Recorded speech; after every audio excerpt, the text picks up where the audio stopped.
Hello everyone, welcome back to my YouTube channel. तो इस video में हम बात करेंगे समास की ट्रिक, समास को हम कैसे चुटकियों में सॉल्व कर सकते हैं, इस टॉपिक के ऊपर हम बात करेंगे। तो स्टार्ट करते हैं। समास किसे कहते हैं, समास के भेद कितने होते हैं, ये सब हम इस वीडियो में कवर करेंगे। तो स्टार्ट करते हैं। समास क्या होता है? संक्षिप्तीकरण को हम समास कहते हैं। किसे कहते हैं? संक्षिप्तीकरण को।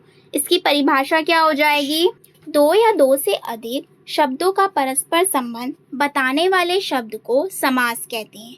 जहाँ कई शब्दों की बात आती है वो समास कहलाता है, और जहाँ कई वर्णों की बात आती है वो संधि कहलाती है। तो ये चीज़ भूलनी नहीं है, याद रखनी है। शब्दों को समास कहते हैं, और जहाँ वर्णों के परस्पर मेल की बात आएगी वहाँ संधि होती है। अब बात करेंगे समास के भेद की। समास के कितने भेद होते हैं? समास के 6 भेद होते हैं। वो 6 भेद कौन कौन से हैं? द्वंद्व समास, द्विगु समास, तत्पुरुष समास, कर्मधारय समास, अव्ययीभाव समास, बहुव्रीहि समास। अब इनको थोड़ा डिटेल में पढ़ते हैं, ट्रिकी वे में पढ़ेंगे।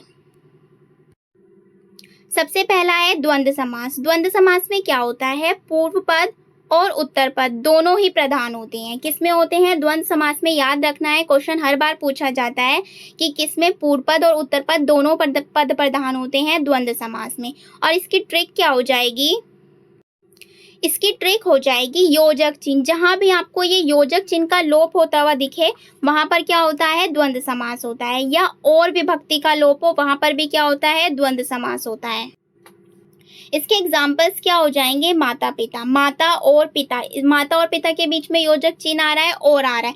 यहाँ पर एक ट्रिक ये भी फॉलो होगी, जहाँ पर भी विलोम शब्द आ जाए। जैसे कि एग्जाम्पल में आ रहा है माता पिता, इसको हम लिख सकते हैं विलोम शब्द के रूप में माता और पिता। राम कृष्ण, राम और कृष्ण। सुख दुख, सुख और दुख। इसको एक और ट्रिक वे में आप याद रख सकते हैं, ये आपस में विलोम भी होते हैं। आप देख रहे हैं सुख और दुख एक आपस में विलोम भी है। राम कृष्ण भी आपस में विलोम भी है। तो ये जो ट्रिक जहां पर भी लगेगी वहां पर आपका द्वंद्व समास हो जाएगा। तो इसकी ट्रिक क्या थी? जहां पर भी योजक चिन्ह दिखे और दिखे वहां पर क्या हो जाएगा? द्वंद्व समास हो जाएगा। नेक्स्ट पढ़ते हैं। सेकंड है हमारा द्विगु समास। द्विगु समास में क्या होता है? पूर्व पद संख्यावाचक होता है। क्या होता है? पूर्व पद संख्यावाचक होता है। जो पहला पद होता है वहां पर संख्यावाचक हो जाएगा। ट्रिक यहाँ पर भी संख्या की प्रधानता होती है, वहां पर द्विगु समास होता है। जैसे कि एग्जाम्पल है नवरत्न, तो इसमें क्या आ रहा है? 9 रत्नों का समूह। तो ये क्या हो गया? नो क्या है? संख्यावाचक है, तो यहाँ पर क्या हो जाएगा? द्विगु समास हो जाएगा। इसके अलावा एग्जाम्पल है सप्तद्वीप, 7 द्वीपों का समूह। तो 7 क्या आ रहा है? यहाँ पर संख्यावाचक आ रहा है। त्रिभुवन, 3 भवनों का समूह। सतमंजिल, 7 मंजिलों का समूह। तो जहां पर भी आपको ये संख्या दिखे, संख्यावाचक दिखे, तो वहां पर क्या हो जाएगा? द्विगु समास हो जाएगा। नेक्स्ट करते हैं। नेक्स्ट है हमारा क्रमधारय समास। क्रमधारय समास में क्या होता है? जिस समास में पूर्व पद विशेषण और उत्तर पद विशेष्य हो वहां क्रमधारय समास होता है। पूर्व पद क्या हो? विशेषण हो, और उत्तर पद क्या हो? विशेष्य हो। डेफिनेशन से भी डायरेक्ट क्वेश्चन पूछ लेते हैं, तो इसको अच्छे से पढ़ना है। पूर्व पद क्या हो? विशेषण, और उत्तर पद क्या हो? विशेष्य। वहां पर क्या हो जाएगा? कर्मधारय समास होता है। इसकी ट्रिक क्या हो जाएगी? विशेषता बताने वाले समास को क्या कहते हैं? कर्मधारय समास कहते हैं। जहां पर भी किसी चीज की विशेषता बताई जाती है वहां पर कर्मधारय समास होता है। फॉर एग्जाम्पल, काली मिर्च। काली है जो मिर्च, तो मिर्च की विशेषता बताई जा रही है। मिर्च कैसी है? काली। नील कमल, नीला है जो कमल। यहाँ पर किसकी विशेषता बताई जा रही है? कमल की। कमल कैसा है? नीला है। तो यहाँ पर क्या हो जाएगा? कर्मधारय समास। इसकी एक ट्रिक ये भी है, इसके बीच में क्या आता है जो। काली है जो मिर्च, जो ये है जो है, बीच में इनके क्या आ रहा है जो। काली है जो मिर्च, है जो जिसमें भी दिखे वहां पर भी कर्मधारय समास होता है, आपको याद रखना है। तो ये इसकी ट्रिक हो जाएगी। नेक्स्ट करते हैं। नेक्स्ट है हमारा अव्ययीभाव समास। जिस समास में पूर्व पद अव्यय हो यानी प्रथम पद प्रधान हो।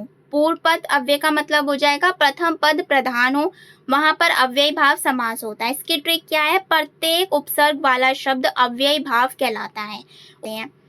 उपसर्ग क्या होते हैं? जो शब्द के स्टार्टिंग में जोड़े जाते हैं वो क्या कहलाते हैं? उपसर्ग। जैसे कि जन्म, जन्म के आगे हम आ लगा देंगे तो क्या हो जाएगा? आ जन्म, तो वो क्या हो जाएगा? एक उपसर्ग हो जाएगा।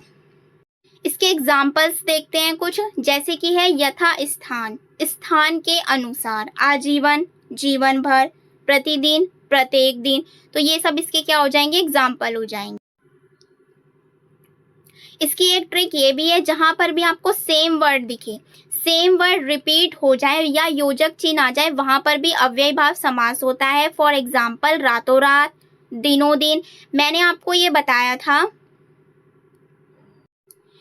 आपको द्वंद्व समास में भी बताया था, जहां पर योजक चिन्ह आ जाए वहां पर क्या होता है? द्वंद्व समास होता है।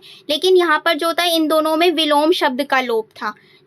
लेकिन जो अव्ययी भाव समास होता है वहां पर सेम वर्ड रिपीट होते हैं। जहां पर सेम वर्ड रिपीट होंगे वहां पर अव्ययी भाव समास होगा, और जहां पर विलोम शब्द का लोप होगा वहां पर कौन सा समास होगा? द्वंद्व समास होगा। नेक्स्ट करते हैं।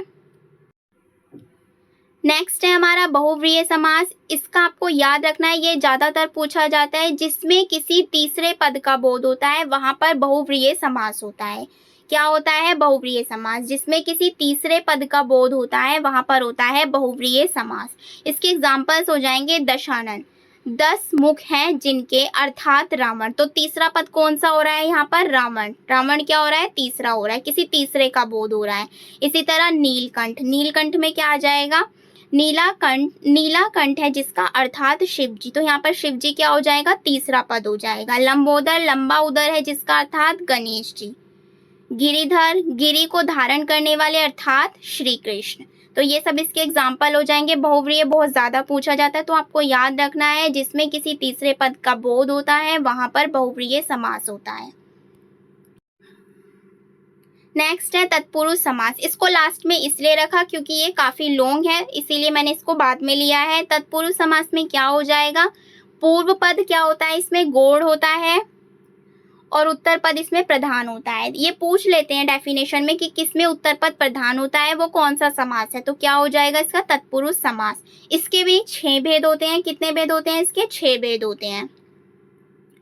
पहला है कर्म तत्पुरुष, करण तत्पुरुष, संप्रदान तत्पुरुष, अपादान तत्पुरुष, संबंध तत्पुरुष, अधिकरण तत्पुरुष। कर्म तत्पुरुष पढ़ते हैं। सबसे पहले आपको ये कारक चिन्ह याद रखने हैं जो मैंने ये लिखे हुए हैं। कर्ता ने कर्म को करण से, संप्रदान के लिए, अपादान से, संबंध का, के, की, अधिकरण में, पे, पर। ये आपको याद रखने हैं। तो कर्म तत्पुरुष में क्या हो जाएगा? जिसमें को का लोप होता है। जैसे कि मतदाता, मत को देने वाला, जहां पर भी आपको को दिखे वहां पर कर्म तत्पुरुष होगा। कभी कभी ऐसा होता है कि तत्पुरुष के भेद से क्वेश्चन पूछ लिया जाता है। नॉर्मली तो आप बोलेंगे मतदाता में तत्पुरुष समास है, लेकिन अगर उसके अंदर भी पूछ लिया कि कौन सा तत्पुरुष है तो कर्म तत्पुरुष हो जाएगा। इसी तरह नेक्स्ट है आपका करण तत्पुरुष, जिसमें से का लोप होता है वहां पर क्या हो जाएगा? करण तत्पुरुष हो जाएगा, जहां पर से का लोप होगा। इसके एग्जाम्पल है जन्मजात, जन्म से उत्पन्न, से का आ रहा है, से का लोप हो रहा है। गुणहीन, गुणों से हीन। नेक्स्ट है संप्रदान तत्पुरुष, के लिए का लोप होता है जहां पर। सत्याग्रह एग्जाम्पल हो जाएगा इसका, सत्य के लिए आग्रह, जहां पर के लिए आ गया वहां पर क्या हो जाएगा? संप्रदान तत्पुरुष हो जाएगा। इसके अलावा नेक्स्ट है हमारा अपादान तत्पुरुष। अपादान तत्पुरुष में क्या हो जाएगा? से अलगाव के लिए, मतलब अलग होने के लिए, वहां पर क्या हो जाएगा? अपादान तत्पुरुष। जैसे धनहीन, धन से हीन, तो वो क्या हो रहा है? धन से अलग हो रहा है, तो धन से हीन, यहाँ पर अपादान तत्पुरुष हो जाएगा। इस वाले में कंफ्यूजन नहीं होना है। करण में भी से आता है और इसमें भी आता है। इसमें आता अपादान में आता है अलगाव, मतलब अलग होने के लिए, अलगाव के लिए। नेक्स्ट है हमारा संबंध तत्पुरुष, जिसमें का, के, की आ जाए वहां पर क्या हो जाएगा? संबंध तत्पुरुष हो जाएगा। इसका एग्जाम्पल क्या हो जाएगा? प्रेम सागर, यानी प्रेम का सागर। का लोप हो गया, के, की भी आ जाए तो वहां पर भी संबंध तत्पुरुष होगा। नेक्स्ट है हमारा अधिकरण तत्पुरुष। अधिकरण तत्पुरुष में क्या होता है? में, पे, पर, जहां पर भी में, पे, पर का लोप हो जाए वहां पर अधिकरण तत्पुरुष होगा। एग्जाम्पल हो जाएगा इसका नीति निपुण यानी नीति में निपुण, जहां पर भी ये चीज लिखी हुई आ जाए वहां पर क्या हो जाएगा, अधिकरण तत्पुरुष। अगर नॉर्मल पूछा जाए नीति निपुण में कौन सा समास है, तत्पुरुष, लेकिन अगर तत्पुरुष में से भी आपको दे दे कर्म तत्पुरुष है, संबंध है, तो आप क्या लगाएंगे, अधिकरण तत्पुरुष को लगाएंगे। इसके अलावा है आपका समास समाप्त हो चुका है। इसके अलावा मैंने कुछ क्वेश्चंस लिखे हैं, ये आपको इनका मुझे आंसर कमेंट बॉक्स में देना है कि सप्तद्वीप में कौन सा समास होगा, दशानन में कौन सा समास होगा, लातो लात में कौन सा समास होगा। इसका आंसर्स आप मुझे कमेंट बॉक्स में देंगे। और अगर आपको ये वीडियो पसंद आई हो तो लाइक शेयर कमेंट ज़रूर करिएगा। Thank you.